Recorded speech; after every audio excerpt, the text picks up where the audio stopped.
Virgin coconut oil is the purest form of coconut oil, water white in color, and has not undergone oxidation. It is the oil obtained from the fresh and mature kernel of coconut by mechanical or natural means, with or without the use of heat. It does not undergo chemical refining, bleaching, or deodorizing, which does not lead to the alteration of the nature of the oil. VCO is a unique and versatile emerging coconut product which has found its niche in the local and international markets due to its multifunctional uses. It can be used as a body oil, a hair and skin conditioner, an oil base for various cosmetic and skin care products, and a carrier oil for aromatherapy and massage oils.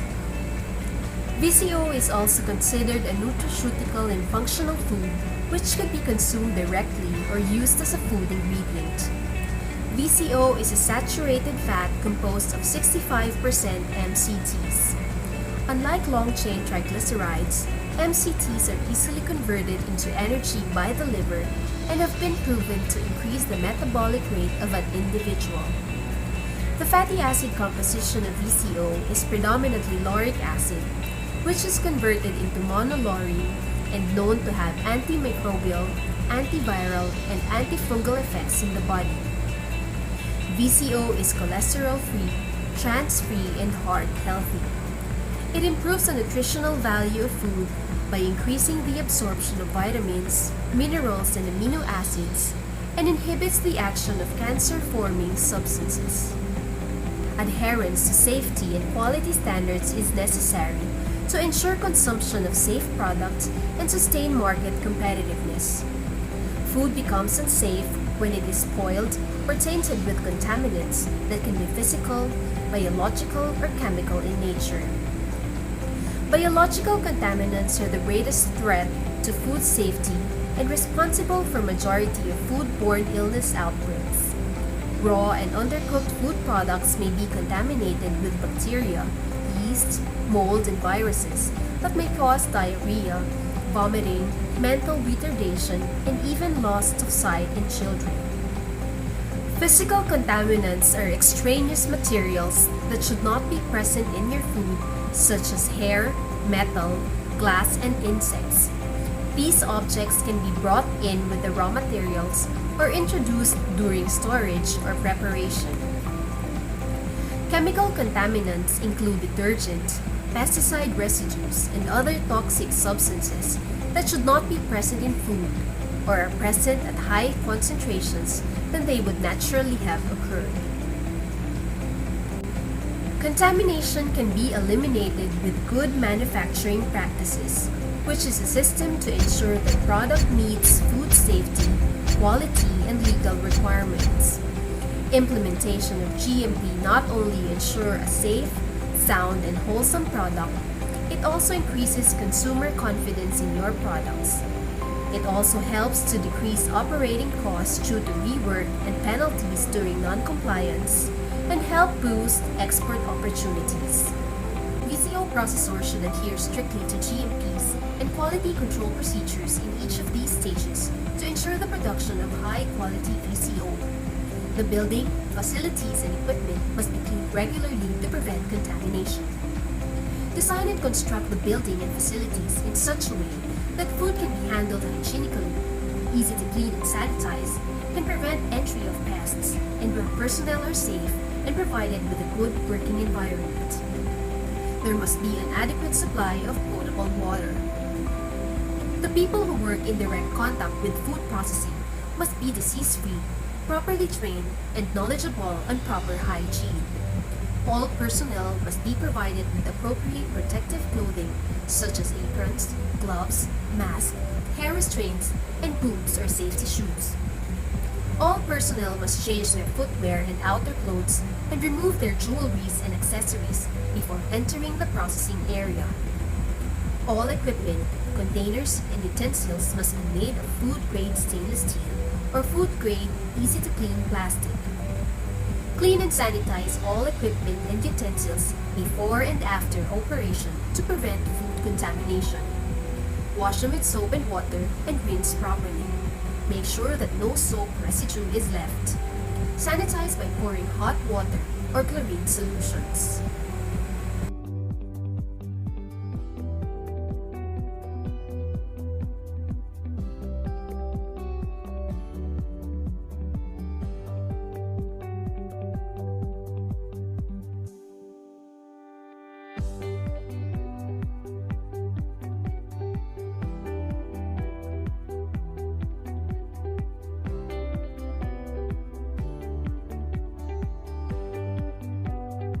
VCO processing technologies can be generally categorized into fresh-dry and fresh-wet processes.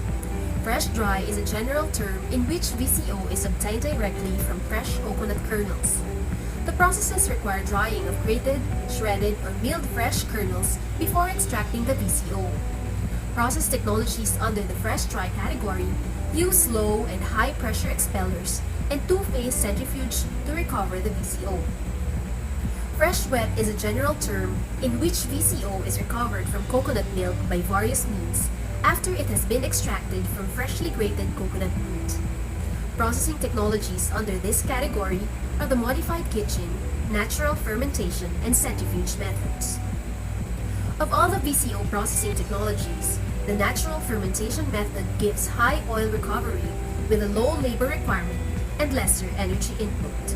VCO production is composed of three basic stages, namely pre-processing, processing, and post-processing.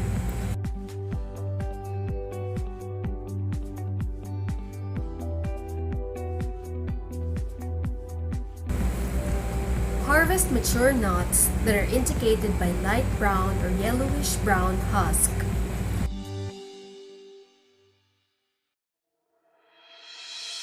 Use crates or baskets. Do not place harvested nuts directly on the ground. Process nuts within 7 days from the time of harvest. Dehusk nuts carefully using round metal bar anchored in the ground to avoid cracking. If nuts will not be processed within 2 days, leave a portion of the husk attached to the eyes of the nut. Discard nuts with cracks, damaged soft eye, and germination growth. Avoid throwing the nuts during loading. Put the nuts carefully in crates to prevent them from rolling and cracking during transport from farm to the processing facility. Keep the husk nuts away from direct sunlight to prevent cracking during transport. Store nuts in an open or well-ventilated area with roofing and cement floors. Place nuts in elevated platform with slats to allow water to flow away from the pile if coconut shell breakages occur. Keep the storage area always clean. Inspect nuts prior to and during the whole duration of storage to remove rejects that can cause spoilage of other nuts. Strictly implement first in, first out method. Nuts first received should be processed first. Avoid storage of nuts in plastic sacks to prevent accumulation of moisture causing nut deterioration. Biodegradable sacks with big holes like jute sacks may be used as long as there is proper aeration inside the sack. Remove the remaining husk that covers the eyes of the nut. Wash the nuts with potable water to remove adhering dirt on its outer surface. Sanitize the nuts with chlorine solution and drain for 5 minutes before splitting.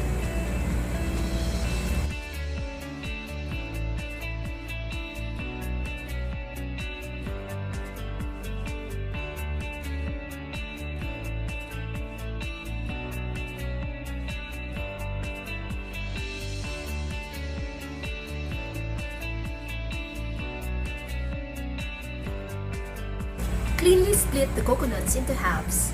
Avoid damaging or breaking the shell of the splitted nuts to prevent injuries during grating. Split nuts above the ground and put the container on the roof to collect the coconut water and avoid spillage. To ensure that nuts are equally splitted, look for the perfect equator line that runs around the middle of the coconut. Take the bolo and walk along the line.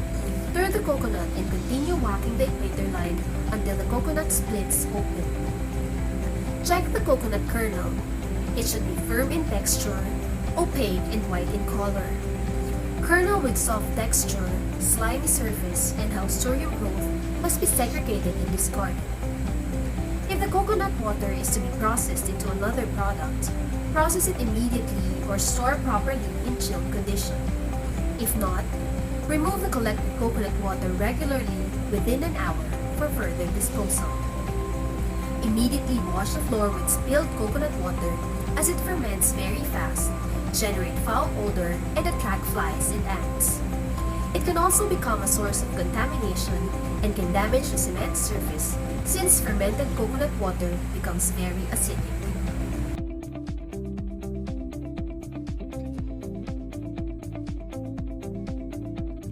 Process nuts within 4 hours after splitting. Grate the split nuts immediately using the motorized grater. Only skilled operators must be allowed to do the mechanical grating to avoid injury. Avoid touching the grated kernel with bare hands. Use a stainless steel ladle to remove grated meat that adheres to the surfaces of the grater.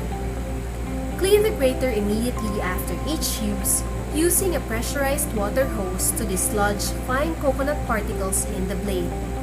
No coconut specks should be left adhering to the grater head.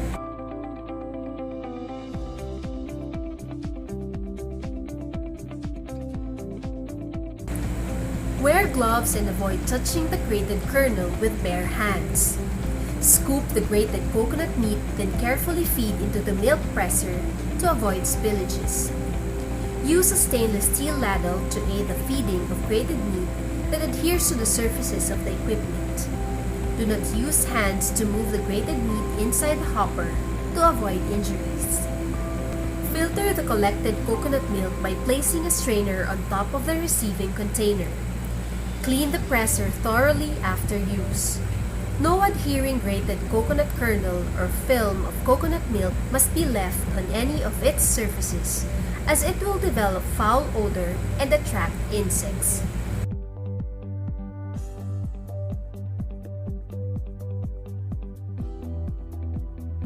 Dilute the coconut milk with warm water in 1:1 ratio. That is, add 1 cup of warm water to every 1 cup of coconut milk. Dilution with water facilitates the removal of natural gums and aid in the separation of VCO from the coconut milk emulsion. Use a food-grade thermometer to make sure the water is within 50 to 60 degrees Celsius. The oil may not separate at low temperature, or it may turn yellow at higher temperatures. Use potable or sterilized water to avoid contamination with unnecessary microorganisms which may come from contaminated water. Sterilize water by boiling tap water for 15 minutes.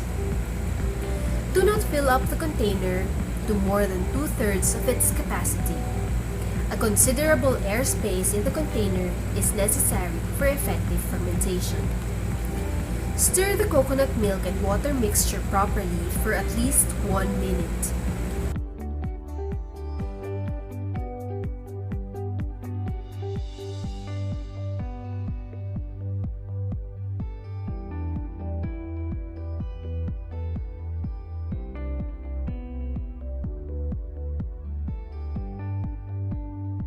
Cover the container with either a loose fitting lid or sterilized cloth to prevent microbial contamination during fermentation.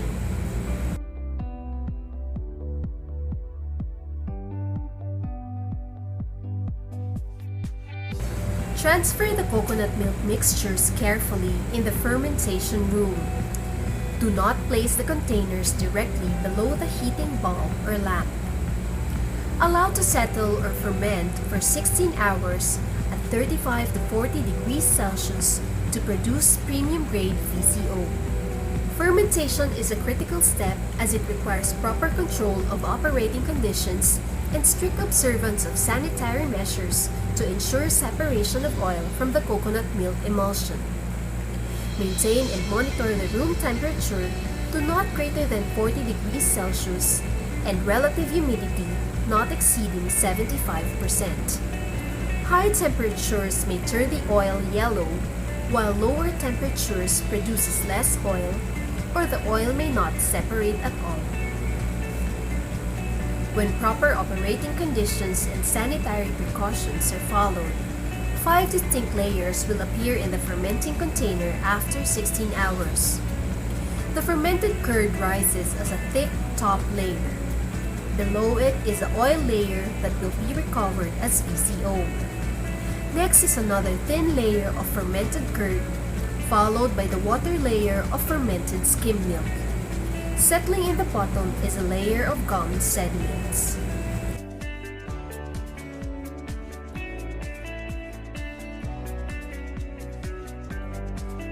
Carefully transfer the pails from the fermentation room to the disinfected working table without agitating the fermented coconut milk. Carefully scoop out the top layer using a skimmer without disrupting the oil below.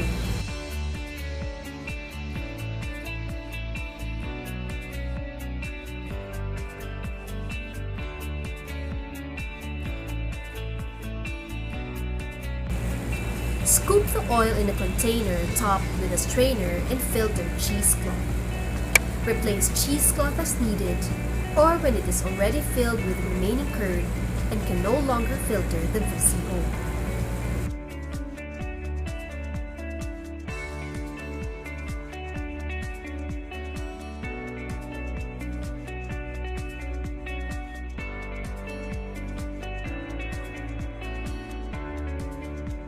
VCO is filtered to remove adhering particles of the fermented curd. Filtration is a critical step as it is where the remaining physical hazards in the VCO product could be eliminated. The filtering medium used is cotton wrapped in sterilized cheesecloth.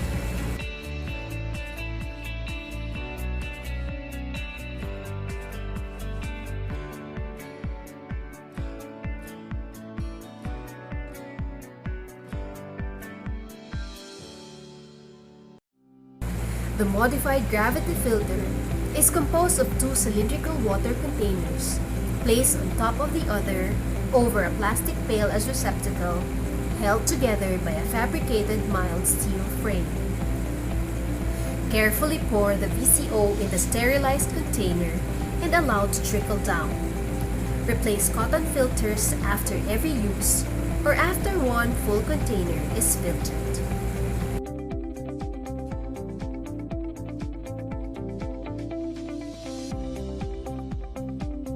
Drying is the removal of residual moisture which aids in the elimination of remaining microbial hazards in the final VCO product. Presence of water in VCO will cause it to get rancid and shorten its shelf life. Dry the VCO by indirect heating using a double boiler. Fill the bowl with enough VCO up to the same level of water in the pot. Once the water in the pot starts to boil, reduce the heat to allow the hot water to simmer only. Prevent water bubbles get into the VCO being dried. Observe formation of bubbles in the drying VCO. When all the bubbles disappear, simmer for about 15 minutes to ensure complete drying. Do not allow the VCO to boil and the water inside the pot to dry.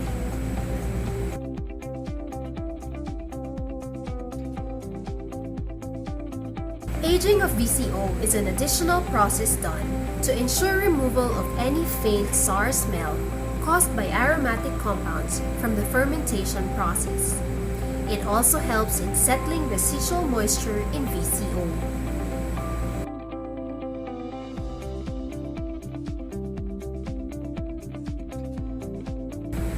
Pack the VCO in a suitable bottle or container inside a clean and disinfected area dedicated for packaging to prevent contamination.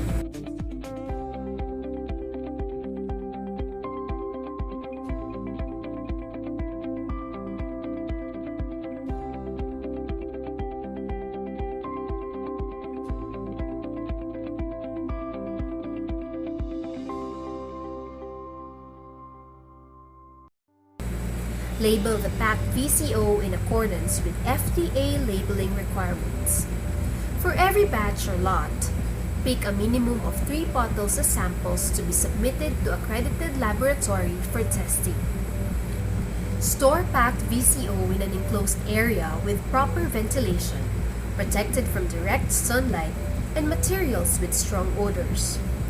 Release the products only after laboratory test results came back showing conformance with the Philippine national standard for VCO. Keep and maintain daily record of production and other data in the VCO plant. These records are necessary for traceability and monitoring purposes. Records provide data to compute for the production costs and determine the efficiency and ascertain if productivity is improving.